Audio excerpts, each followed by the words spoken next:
拜托啦，我头拄也是讲算笑，莫甲我扣钱啦！请问鸟的奸臣，虎的不灵，是早期台湾人的偏见。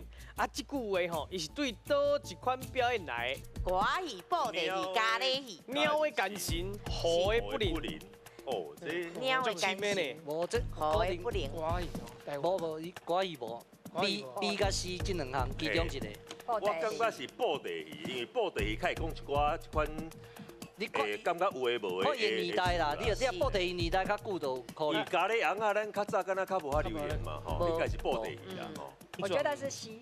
安尼吼，啊，你有感觉迄鸟诶甲虎诶什么意思？真敢知？那问老师啊。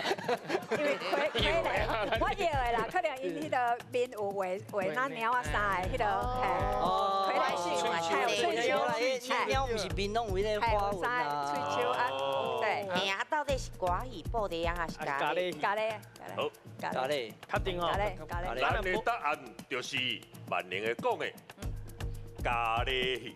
咖喱戏，好，咱来看一个咖喱戏对唔对？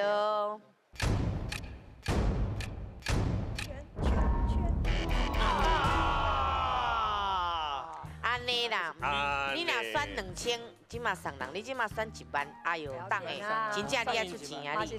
哎呀，当下你爱贴1万啊！机会来哦，布袋戏啊，布袋戏吼，确定，好，确定哦。好，咱来看布袋戏对唔对？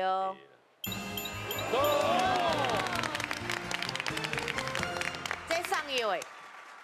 阿妈有，哎呀，阿妈恭喜哦，得到1万啦！你的呀啦，安尼啦，好来，咱请老师来给咱解释。老师，好，较早咱台湾吼布袋戏真流行的时吼，有2个布袋戏班，啊，这个布袋戏班的班主一个是鸟面的，啊，一个是虎手的。哦，啊，因2个因为咧拼场吼，啊，为着要打击对方吼，所以因咧编剧的时候，迄个鸟的就编一出戏，内面吼，迄个虎手的是歹人。哦。啊，这个虎手嘛编出去，鸟的是歹人。哦。所以伊一个就戏内面就讲吼。